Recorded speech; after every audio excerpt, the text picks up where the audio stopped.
Good afternoon everyone and welcome to today's webinar. I hope you all had a nice break over the Christmas and New Year period, and today is the first webinar of 2018. For those of you who don't recognise my voice, I am Mike and I'll be going through Catalogue Importing with you today. So we're going to be going through a few processes of how you actually import it and how it's actually been changed over the past couple of versions to make it a lot easier and more efficient for you to manage and import, so you can spend less time importing catalogues and more time selling to your customers. So just to be going through today, we're going to be covering some points on how you will actually receive the files. We're going to be covering some of the automation within the catalogue import process as well, so how we've made it quicker. What actually gets updated during the process, and then some sort of housekeeping bits at the very end as well. So we'll get started. So with the catalogue import process, it is something that is very important to be run correctly and on time as well when you do receive the files from our data team. So for the majority of you guys who will be importing your own catalogues, you'll receive them as an attachment on an email. Some of them are sent out by our data team on a weekly basis, depending on the suppliers that you do use. Some are on a monthly basis. Others are less frequent on a quarterly, and then you do get the odd one that's every year. So it's just a case of when you do receive the files as an attachment on an email, just follow this process that we'll go through today and actually get them imported. So we receive the files from the suppliers and they get processed by our data team and then sent out to yourselves as an attachment. And what gets sent out is, I'll just show you on my desktop here, are these two files here, just as an example. So we have a PDC file, and that is your catalogue. So that's like your Val catalogue, your Spices, your Exertis, your Antalis. That's what contains all your products and pricing and things like that from your suppliers. We also send out from time to time a PAC file, and for those of you that are PreMap customers, this is an important file for your PreMap, as well as your reports and things like that in the back office, as this contains all your attributes, images, classifications, all that type of stuff is contained within these attributes files. So it's very important to get these imported as well to make sure that your products and your web store and things like that are shown correctly so your customers can find them. So after you've received the file and you're ready to import, there are a few things that we do want you to check. So this is sort of the first step, and this is only something you may have to do once in a while to make sure that the whole process of importing your catalogues is as quick as possible. And that's actually checking the automation section that's been set up. So some of you may have seen this before, and those of you that have been long-term customers, you may notice that these are a few steps of the old process. And what's been automated is actually one of the pricing updates to pull the price into your stock products, and the catalogue mappings for your pricing bands. So these two bits that have been automated, and usually used to have to do a grid manager to run both of these, but following this process that I'll just show you now, you can actually have this done automatically for you by the system. So for the sort of automation setup for the mappings and the pricing update, you do have to go into the admin. So if we just open up the administration, which we've got here, for the pricing update, and now this is I think it was the fourth step, which you pull in the RSP and selling price in priority of your catalogues, and you don't assign any uplift. That can be done automatically for you now, so you don't have to run that update. And to actually find that system key, you want to go into administration, then system keys, and then pricing system keys, and it's just the very top option here, which is after catalogue import, automatically update RSP and seller prices using the publication priority. You just want to double click that and make sure the key date is set to be yes. That means that one of the steps that you used to have to do is done automatically now, which makes it a lot quicker for yourselves. The other thing that's automated is assigning any new catalogue items to the pricing bands based on the manufacturer info 4 key that is given to the products in the likes of your Val and your Spices, and for those who are Trueline customers, the Trueline catalogues as well. So previously you used to have to go through this manually, assign it to the letter, assign it to the pricing band, and then update them all that way. But you can get it done automatically now using the catalog mappings, and that's set up again in the administration. But we go into general, and then right down the very bottom we have catalog mappings. So in this database here we've got a number set up already. So your pricing bands have been set up, and it's just in case you want to make sure that these are automatically assigned whenever there's been a catalog import. So if I just show you an example, this one here is for the spices A band, and what you do if you set up a new one is you would select the type. So we have the spices, true line and VAW options, so you'd select whichever supplier it is that you want. From this list of suppliers you'd find your supplier, so spices, VAW, true line. You would select the supplier, and then from the manufacturer info 4 you'd select which letter. So if it was A, you'd select A, B, you'd select B for the pricing band. Once you've selected the letter, just select the pricing band you want it to be linked to, and hit save, and then next time your catalogs are imported, your pricing bands will be updated automatically based on the information in that file.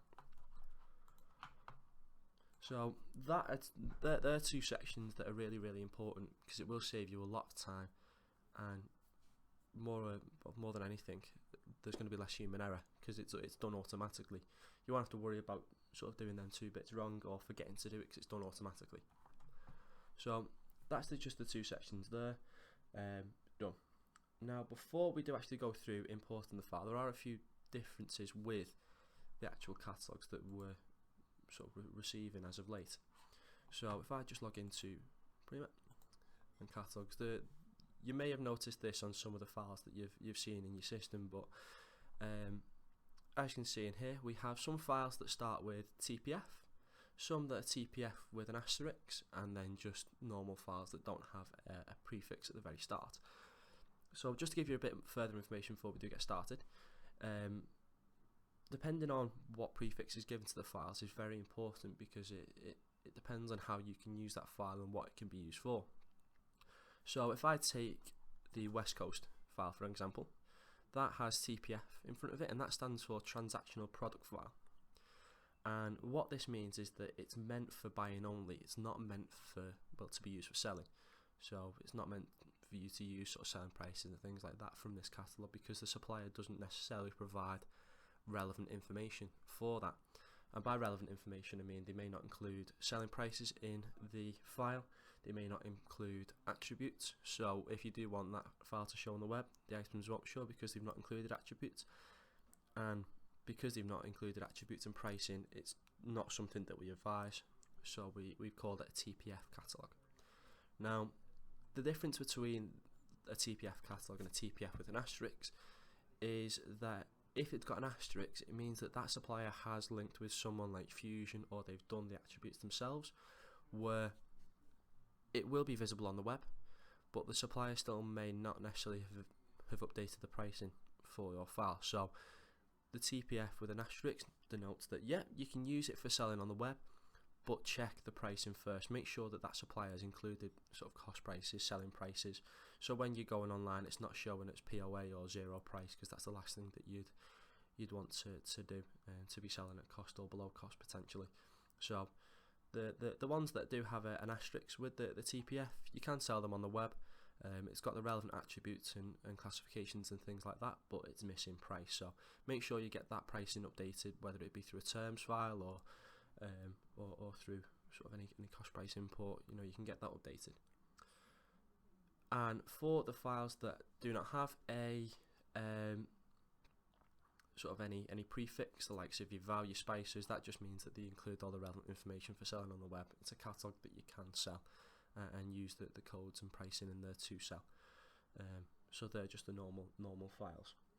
Now for those that are wondering if we do have an up-to-date list, we do, as of sort of today.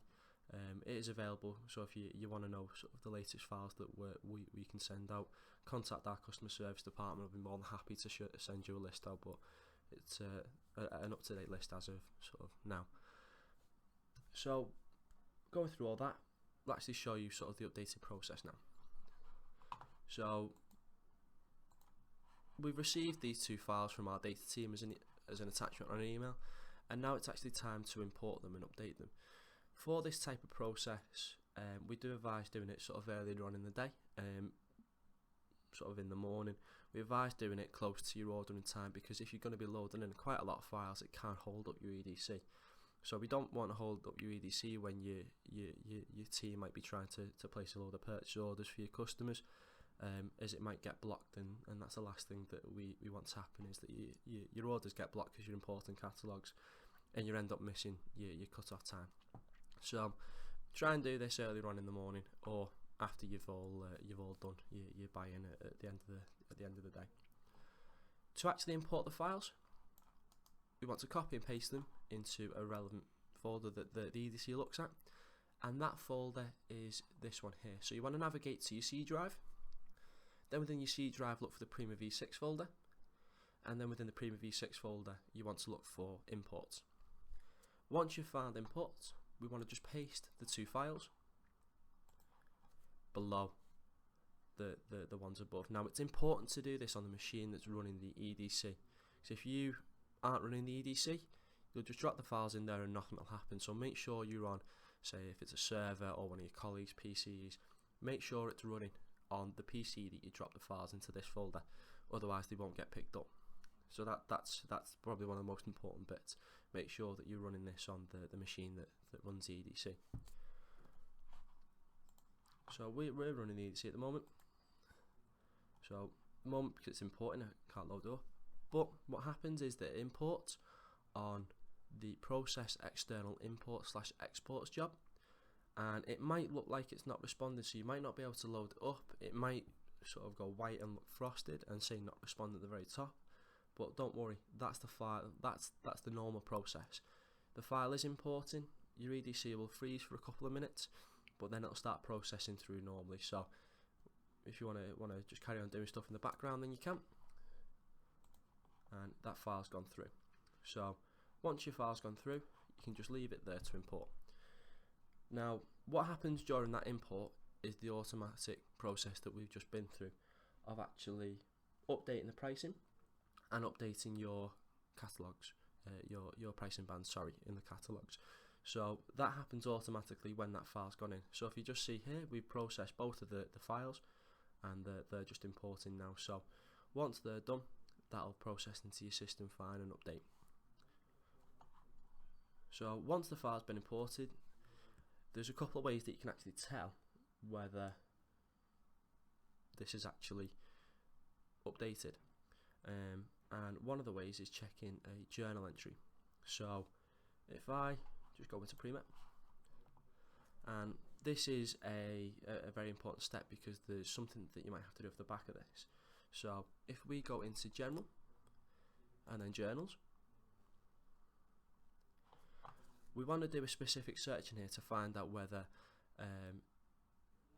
the file's been imported properly, because what the journals are, apart from you setting up tasks for for your colleagues, is it's used as an audit trail as well. So if you make a change to a customer, if you import a file, a journal is created to let you know what has happened, when it's happened. So it's important to check this. So if I just click the blue bar at the very top, we want to do this specific search. We want to search on date created, fixed period and today, because that's the day when we've imported the file. We also want to put in the subject a percentage sign and publication. If I hit search, we've got two journal entries here which both say publications import. Now the reason I've just done a percentage sign search is because that's a wildcard search, so it'll search anything with publication in the subject rather than the first word, and you can use that in all the lookups across PreMap as well for searching. So we've got the two journal entries here, and if I just double click into one, there's some information in it. It tells us what's been updated. So as we can see here, the EDC system has updated the following publications, and this is an attributes file, as it's mentioned in data groups, attributed, updated, data attributes, things like that. If we go to the next one, this is the PDC file that's been imported. So it informs us that the EDC has imported the following publication, which is the VOW standard catalogue, which has replaced sort of the one that was already existing. Now that's a key thing to look for, that this has replaced the one already existing, as this is why it's important to check this section, as if you're importing a new sort of supplier, you've decided to start buying from somewhere else. If you import a file into the system and it's sort of the first time it's been in there, you will have to do a couple more steps to actually get that imported. So this is only if it's a new file, and it will mention the fact that it's a new file here and tell you that a supplier needs to be assigned to it and it needs to be re-imported. So what you will have to do in that situation, so for example, if you've decided to take on Exertis as a new supplier, you will have to close out of here, go back into the catalogue lookups, that's publications and catalogues, and for example, we have Exertis here as a catalogue. Now what you would have to do is, if it's not already been created as a company in your PreMap, so as a company then marked as a supplier, you would have to create it as a supplier. That's just going through new record company, or you would just search for it in here. You'd load it so it looks like this, save it, and then you would have to re-import the file, and that would assign that supplier to all the products once they're created in that catalogue. So now you would just follow the process we've just done, take the file that you've just imported and drop it back into the PreMap v6 folder, and that will go in, update the catalogue with that supplier. So when you do create products against that supplier within the suppliers tab of the stock product, it will pull that supplier in rather than just nothing. So that's why it's an important bit to be done. So that needs to be done for all new catalogues in the system. So once the file's been imported, the automatic updates have been done. So by that I mean the pricing and the discount bands, your pricing bands. What we want to sort of check here is the actual setup of your catalogues. So there's a few things that you want to check before we do move on with the files that we've imported. So some key bits of information here, and the first bit is actually this expiry date. So while we're in here, we'll actually go through the expiry date. So we have this end date, and this is the reason we import all these catalogues and import them on a regular basis, and that's because if your catalogues expire, then there are a number of things that can happen. So they all have this expiry date. If this expiry date passes, so for example, we've got a few here that in 2017, when you're trying to enter these items onto a sales order and things like that, they won't show because that catalogue isn't live anymore, which is why we go through the process that we've just been of updating them. So it's always key to, once you've been importing some catalogues, check the expiry date on others to make sure, well, do we need a new one of this, or yeah, that one's fine. So we can see what ones we've just updated and when they're going to end, and by that time our data team will have sent you the latest file once we've received them from the supplier. What we can also check within here is the priority update. So this is important for the automatic update that we go through, but I'll just show you in a second. And what this is if you have one numbered, it's the update it's the priority order that your pricing gets updated in. So if I use spices for an example, we might have a spices product that's also available from Antalis and then Beta. So with the pricing update, we want to make sure that the correct pricing for your preferred supplier pulls into the product. So you're not pulling a random pricing, you're pulling the pricing that you expect. And it works off this update priority, so you want to make sure that you set them in a relevant order. So what happens with this update is it pulls in that priority. So we've got spices as 1, Antalis as 3, Beta as 4. So the system automatically goes through the suppliers that this product is available with, and depending on that priority, it pulls it in. So if we had an item with spices, Antalis and Beta, it would pull in spices. If we had one that was just Beta and Antalis, it would pull in Antalis, and then if it was just Beta, that's the price it would pull in because it's in that priority order. We're making sure that it's pulling in the correct price that you expect to see based on the priority you set here of what you want to see. So it's always relevant to come in here and make sure you set this order to be exactly what you want and how you expect to see your product. So your preferred supplier down to your least preferred. So just to double check sort of the updates that we've just been through. So it's automatically assigned the pricing bands, and then the pricing update that we just mentioned is this one here. So if you go into stock and then the pricing grid manager, if I just go to the change tab, it's this update here. Now I know it's thrown an error, that's because we've not searched for anything. But the update that I'm mentioning is this update RSP and selling prices in priority not uplift. So that's where it mentions the priority order for the sort of like the catalogue priority numbering. So that's how that works. Now that's been done automatically. So up to now you've imported the file into the system. You've checked that it's imported properly and that it's not a new file in the system. Your pricing and your discount bands have been updated automatically if you've set up the the automatic update. What we actually want to check now is that your cost price has been updated correctly. So to do that, you actually want to go into stock, publication, and then catalogues, and just spot check the files that we've actually imported. So the one that we imported today was the VAL catalogue. So if I just double click into this, now the database that we're running is just a test database, so we're not actually linking to any of the suppliers. So this catalogue here will not have been updated with the terms probably. So in your database you'll be looking at a different message potentially. So if I just hit search, we want to just spot check a number of different products, and what we're looking for is this. Well, we're looking at this bit of information here. So the reason we're looking here is because what we want to see is not what's showing here where it says EDC data file import. What that means is that it's not had the latest terms updated, because it would show a different message. For the majority of your suppliers that will be automatic, we're spending more and more time linking in with different suppliers to make sure that we have the EDI links to make all the processes as efficient as possible for you. So the majority of this terms and cost price will be updated automatically. For the likes of this catalogue here, if it says EDC data file import, then it hasn't been updated. If it says something along the lines of today's date or when you import the file, and then EDC terms import or just terms import, that tells you, or will tell you, that it's been updated. Your cost price showing in here is the latest and current up-to-date price in your system for that product. So if it says something along the EDC data file import, you will have to go speak to your account manager or someone at the supplier, and they will send you a cost price file, or they will load it onto the FTP site for us to download automatically.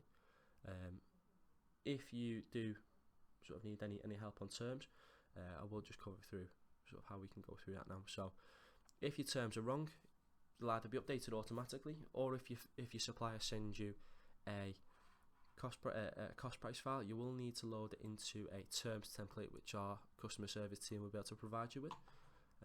The template is along the lines of this. So this is within publications and terms, and we have some terms files in here at the moment. So the template is just item code, cost price and selling price, but we will be able to send you the template across if you need it. You would import it exactly the same way, so you'd save it as a CSV, and you would import it through the PreMap v6 imports folder as we've done the catalogues, and then it would show up within this section here. And from here you can select either your catalogue, a mailer, or a specific supplier to update the supplier against the product. But for the majority of this, you're going to be using it for the catalogue. So you would select your specific catalogue, so if it's Spices, VAL, whoever it might be, you would just select the catalogue, and then you would click apply terms to catalogue, and it would go through and it would update all the pricing within that catalogue. So once that's done, that is pretty much the actual process done. There's a few bits of housekeeping which we'll cover now, which you can do to make sure that you're selling relevant products on your system. But as far as the catalogue import process goes, that's it done. So what we've been through is actually importing the file into the system. We've covered setting up the automation to make it more efficient and easier for you to manage. We've actually updated the pricing and discount bands, pricing bands for that with the automation. And we've just double checked that the cost price is up to date, and if it isn't, what to do from that. The final sort of bits to cover is actually discontinuing any products that aren't relevant in the system. Now to do that, it's controlled through a grid manager. So what we want to do is go into stock, and the product domain group manager. Now, what happens during this process to actually get your products into this stage? So you may see within your system some products coming up with the own supplier or no supplier at all, and that is because what happens during the catalogue import process, if a product is identified as not available in that catalogue anymore, the system can't automatically find it. We go through and remove a supplier, that supplier from that product, as it was according to the supplier with it sort of missing from the file for whatever reason. It's not available anymore, and that leaves your product with possibly no supplier, or just available from alternative suppliers if there are available. But the search we're doing specifically here is looking for those products that aren't available from any suppliers in your system, and those that have a positive PG number. So what a positive PG number means, that it's something that's come from a catalogue, so like your VAL, your spices, not something that you've created yourself, which would have a negative PG number, which is just a system number in PreMap. So we're not going to be going near any of your own codes. You're not going to be discontinuing all the codes. It's just making sure that the codes that have come from the catalogue that aren't available anymore, you're not trying to buy, you're not promoting on your site that you're selling when you can't actually get it anymore. So the search we're looking to do is supplier available now, and then positive PG number ticked here. So you just hit search. Now this may take a little bit of time, because you may have, you know, a couple of thousand products in here if you've not done this process regularly. We do advise doing this after every catalogue import, but if you're going to be importing say 5 or 6 catalogues, just wait until they're all imported, then do it in one big bulk. Don't sort of import one, do this process, import another, do this process. If you've got a big bulk to import, just sort of save your time, wait until they're all imported, then do it. So this will just run through and find these products, but while that's finding that, what I will just go through is just some information about the difference between sort of stock products and catalogue items. So some of you may be aware of what the difference is between your catalogue items and your stock products, but just to clarify what we're actually updating and what we're discontinuing here, we're discontinuing stock codes. So your stock codes are sort of an accumulation of your products. So you may have one stock code that links to multiple suppliers, and then your catalogue items are individual to each supplier. So that's where you've got your stock codes for. So this search here specifically has just returned nearly 9,000 products. So you can tell this is a test database because we've not kept up to date with this. But with this, you wanna make sure that you haven't got that many in, and you're doing it more regularly than what's been done on this database. So once you have done that, you want to just go to the Change tab and update product status to discontinued. So with this discontinued product, you just select that, hit apply, and it means that it won't be available on your web. It won't be available when you're trying to put sort of orders on for that item code, and it will remove it. It'll keep it in contracts, but it'll put sort of like a discontinued note against the code. What will happen when you hit apply is it'll run through, change the status of all them codes, and more times sort of out of any, it will throw an error at the end of this, and that's perfectly normal. And the reason for that is because you won't be able to discontinue any of your stock products if it's got stock against it, if it's on sort of like a sales order, or it's in your requirements. You won't be able to remove it from the system if that's the case. So you will need to sort that before that case.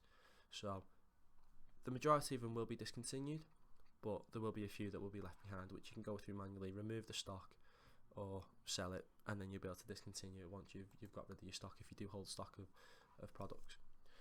The last bit that we'll cover is just in case at the end of sort of you using possibly some of the catalogues, they actually don't use that supplier anymore. It's how to remove it from your system. Simple, you just want to go to publications, catalogues, and depending on the catalogue you want to use, so if we don't want to use Superstat or Spices for example anymore, we just want to highlight the catalogue and just hit the delete button at the very top, and that will remove it from your system. But apart from that, I think that's all that we've got to cover today. If you do have any further questions, Ollie is available in the live chat, and we'll be hanging around for a little bit at the end. But if you do want any further training on this process, sort of one-to-one training where you've got some specific questions in mind, do speak to our customer service and training team, get a training session booked in, and we'll be able to go through this further in depth. But we will be staying about for a bit today if you've got any further questions. Thank you for your time, and hope you all have a great weekend. We'll see you next week.